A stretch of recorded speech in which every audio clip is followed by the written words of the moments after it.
Hey everybody, welcome back. Today we have a really cool opportunity thanks to Grumpy Grunt. So Grumpy, thank you so much. Check out his channel link below. Give him a subscribe. Also watch some of his videos. Really cool channel for knife and EDC content. So this is one of the little denim jean knife rolls that went on sale this last year. They had a really good sale on them. People picked them up. And you know me, I'm a Benchmade fan. We were looking for some of the new products out that were Axis style locks that have come out on this this awesome knife journey that we're all in. So this knife roll will hold 6 knives, 3 in the front, 3 in the front, 3 in the back. It secures with a Velcro closure. I think these were like clearanced or something for like $10. So a really good affordable option. Obviously they're sold out now, but huge thanks to Grumpy. So we're going to take a look at these. We have the Kaiser Drop Bear, which is one that I've been looking to get a hold of. So that's pretty cool to check that one out. We have the the Amari Field Bro. And then of course we have the Asher Nomad. Very bug out-esque.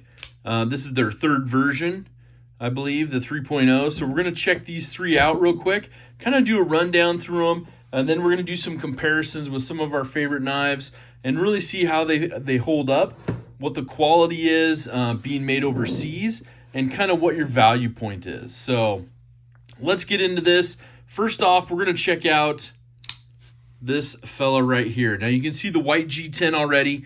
Picking up some blue, wear a little bit from that denim little EDC knife roll. So kind of, one of the things you get with white G10, but eventually you can try to get those cleaned off. Not too bad overall. Now, this one, when it sold, it was about $90. To me, obviously he's got it tuned up, so it operates really well. I do like the texturing pattern on there. You can kind of see that. I dig that texture pattern. They put their little logo in the middle of the scales as well, which is really cool. It's an Axis style lock here. And to me, it's one of those things, it kind of, replicates the Benchmade bug out, and then they kind of put their own twist on it. The patent for the Axis lock expired, so a lot of companies are doing their own crossbar lock style. This one, let's see, do they have a separate name for this one? Let me look here. I don't know if they listed it on their website, but overall, this one right here, the Amari Field Bro, I think they called it the LR lock, and it was for left and right. So it could be operated from either side, obviously, of course. Thumb stud deployment, it's very easy. Coated blade. On this one, it's a VG10 blade steel. The blade itself, 3.25 inches long. Closed, you're looking at 4.5. He's got this one tuned up really well. Overall, 7.75 inches. You got a little bit of side-to-side play. No vertical play at all, which is really cool. It runs on steel bearings, so it's going to be really smooth, of course. And the weight on this one is 2.98 inches. So you got a deep pocket carry clip right here. Let's see, we get that. There we go. Got a deep pocket carry clip. You have obviously your standoffs, your barrel spacers. You got 3 of them. Really solid. You're gonna have no flex to it or anything like that. So overall, I think for the price, I saw it listed. This one $86 to $96. The Amari Field Bro. I'm not sure if I'm sold on it 100% because quality-wise, these other 2, I felt a little bit better in these. So, when we're comparing all 3 of them, obviously it's ambidextrous, so you can right-hand or left-handed carry. The LR lock, you can obviously operate it from right or left-handed. I'm a fan of these. You guys know that. The Axis lock has been a fan of mine, or in my pocket, and I've been a fan of it for over 20 years with the 940, so the Benchmade 940. But overall, this is a decent knife. I would probably say, in my opinion, this would be in that $50 to $60 range with VG10. I don't know. That's where I would put it. I don't know if I would pay $86 to $96. That's my opinion on it only. So let's go ahead. Let's take a look at another one. I want to save this one because I really have some interesting things to say about this one, as well as this as well. But let's take a look at this one. This is the Kaiser Drop Bear. Very, very smooth. You know, I like the blade shape on this one. It fits really good in the hand. It's got some jimping on the top edge there. You know, purple thumb studs. You know, you've got 2 barrel spacers there, a little lanyard hole. You got that deep pocket carry clip that stands out. Of course, you know, you can flip it over to the other side, which is pretty cool. And this one, this is called their clutch lock. And this one to me is very, very unique because of the fact that, you know, it's got aluminum scales, handles on it, you know, full stainless steel liners, you can see, and it's super smooth and it's running. They have like they call it the DED, the D-shaped easy disassembling. So we're going to take a peek at that here in a minute as well. We're going to take this one a little bit apart, but the clutch lock on this one, it takes a little bit of getting used to for me because it's got a lot of easy, I mean, it feels really easy dropping. And I don't know, yeah, so we can flip this one straight out by holding it, and I think that's part of the system with it. They do send you a second set of springs, and so that's just one of the things for me. You know, they call it the Gemini spring. It's a style of Omega spring here. You got some, you know, some marking on this side, the Drop Bear. Got the designer name and all that. Your model number, 154cm, and made by Kaiser, of course. The unique part of this one, it has 5 holes on each side of the liners, and we'll take these off in just a minute and show you those, and it gives you a different option for really adjusting the strength of this spring system. So very unique. Not sure if I would need that, but I get the, I guess, the will to do it, the need to do it. For some people that just maybe have weaker thumbs, weaker hands due to different things, you know, maybe it's not something that they can get some of those springs back on. But this one operates really smooth. The stats on this one, overall, 7.15 inches long. The blade's 2.97 inches. The handle's 4.17 inches. The weight on this one, a little bit heavier. It's 3.68 ounces. And to me, it's just one of those, like, you know, I have a large glove size hand. Everything pretty much fits. I can feel the clip a little bit just based on how it's, you know, motion wise. But I carried this one. It's really smooth. The only thing to me is that 5-point system. And we'll take a look at that in a minute. Now, we're going to look at the third one. Again, huge shout out to Grumpy Grunt. Just without a doubt, sent these over to me to check out. And I was pretty impressed, you know, just his willingness to, you know, help out another knife channel in the community. Now, this one is the Asher Nomad, the 3.0, the third version. I believe this one's the third version based on the scales that are here. These are Contour G10. And they do have the you know, pocket clip filler right here, which is really cool. So when you do flip it over, you know, these are recessed pretty well. So I dig that. It's got a JG10 backspacer, which is cool. And then overall, you know, you have a really nice stonewash to the blade. You have that Asher Nomad marking, and you have an M390 blade steel. Now, this one came in when it was sold. It's sold out right now from what I saw, but $90. So M390 stonewash, a really nice, you know, I mean, and this one feels good. It feels good. I cannot complain about that. You know, and that's the thing. You know, if companies are putting some of that work into it, using a good blade steel, G10, you know, it's got a really sweet fuller there. Drop point blade. This one runs on brass cage ceramic ball bearings. And it's super smooth. This one, the blades, or the stats, the blade's 3.2 inches long. It closed, it's 4.2. Overall, 7.4 inches. Blade thickness, 0.09 of an inch. Really good comparison. We'll take a look at all these right now, and we'll throw some knives out for comparison. The weight on this one, 3 ounces. So with that G10 and that pocket clip, pretty awesome. The only thing in me, you know, just carrying this one a little bit and using it for some really light cuts, the only thing I noticed was that pocket clip. And I don't know if it's just because it sits down a little bit farther and there's kind of that, you know, rigid little hump there. But that's the only thing I really notice is it just stands off tall.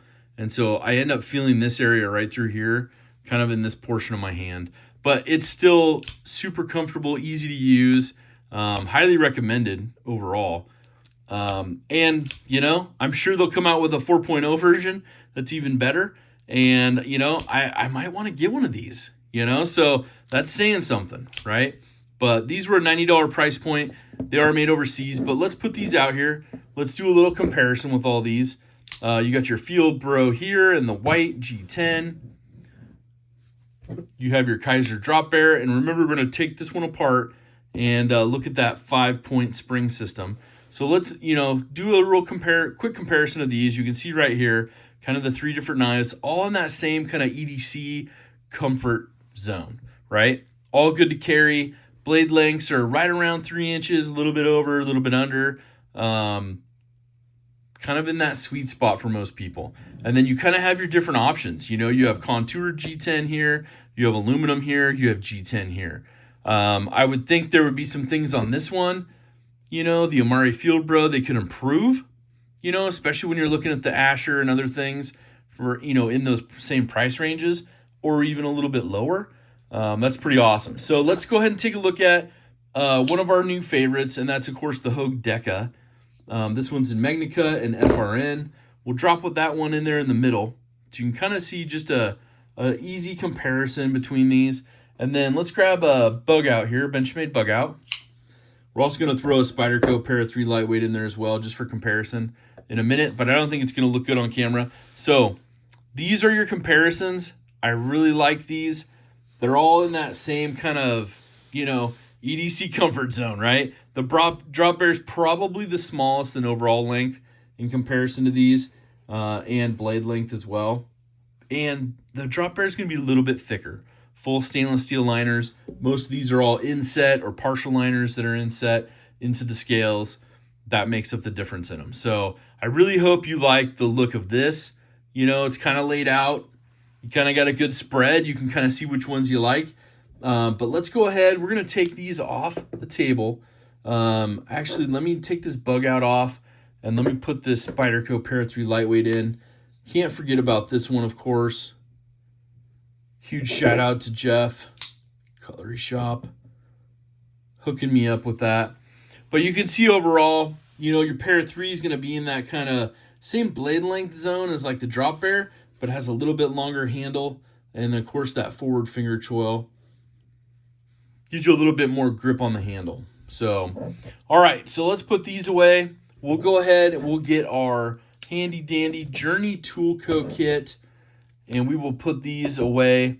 The only other thing I had to say is it really impresses me that some of the companies are really putting a lot of effort into not redesigning, but just making a difference to, you know, the access lock. Now, this one to me, if I had this one, I would probably guess this might not be on the strongest spring setting, just from the fact that it's kind of like a little loose, a little weak, in my opinion.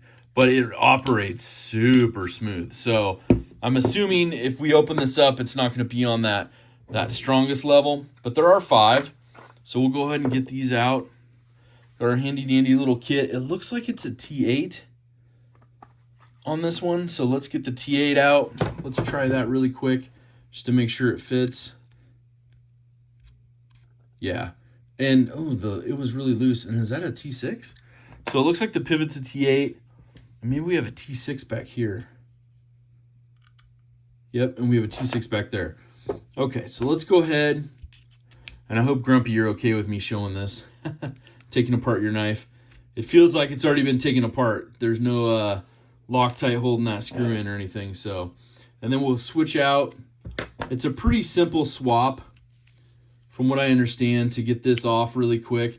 And that's part of their DED system, the D-shape easy disassembly And then the scale just comes right off because of those full liners. So yeah, so you can see right here, the springs are not on the tightest setting. There's still one tighter you could go. And all you have to do is basically get something, whatever you want. I mean, even a piece of paper or something. I don't want to mess up his spring at all. Let's use the Deca. And you can just pop this spring up. See right there? And it's got a little indentation, as you can see. And you can just move that spring to any of these holes that you want. And let's say you want it on this side. Now, they do have 5 on each side, right? So you technically end up with 25 different configurations between all of them. So if you're like, well, it's a little loose on this side, but I want a little tighter over here, then maybe you're gonna, go and say, okay, let's move this over, and maybe we'll do number 2 on this side, and we'll do number 3 on the other, and it kind of gives you that little extra option. I want to try to put this back where it was. On camera, it's always fun. So many holes to choose from. Which hole do I choose? Obviously, you get that little bit of tension on there too. There we go. I don't want to break its spring, but I also want to put it back in the same order. And so if you're not familiar, these Omega springs, this Gemini spring system here, the one part loops over the inside of your crossbar, as you can see right there, and then it comes down here and provides that tension. So you got 5 different holes there. If you take this side off with the clip, you'll see the 5 same holes. So you can move them all the way back if you want it even lighter. Overall, it's a really light, tension, which is kind of cool. I kind of dig that. To me, that's one of those things where it's like, and I wonder, let me tighten this pivot up more. Okay, so that might be something. Let's talk about that here in just one second.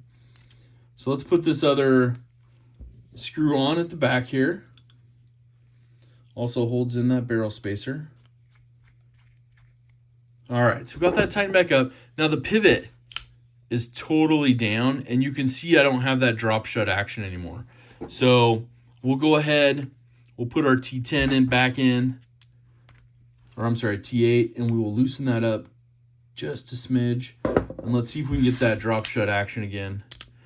Just drop shutty, and that's super, super tight already. So in my opinion, once you find a knife like this, once you find the actual right spring tension, I would go ahead and use Loctite on this.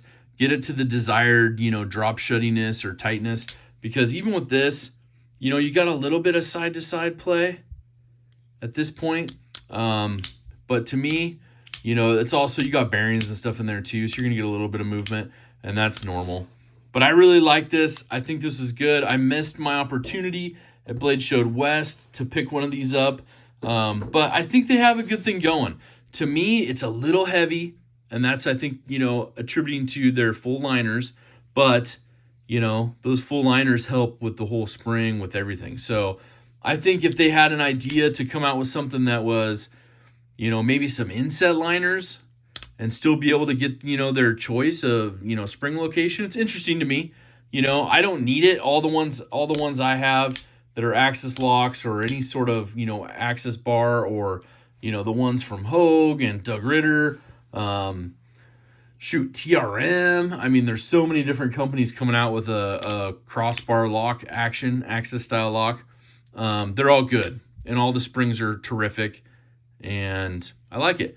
Now, Kaiser, if they do a blue one, maybe a nice stonewash blade, with a blue scale or something, hit me up. Let me know. I'd love to check it out. All right, you guys. Again, here's these 3 knives. A huge, huge shout out to Grumpy Grunt. His channel is linked below. Please do me a favor. Go over there. Watch one of his videos. Give him a subscribe. Tell him, hey, thanks for hooking up Zach with, these 3 knives so we can check them out on the channel. And really give him an opportunity to, see which ones we like. And I think if I had to choose in order, if I had to purchase these, I would say number 1 would be the Asher Nomad 3.0. And then I think I would go with the Kaiser Drop Bear. And then I don't know if I would purchase the Amari Fieldbro right now, just in its current status, current state. But let me know down in the comments. Let me know if you have any of these. You have all of them. Which ones you like the best, why you like them. Let me know.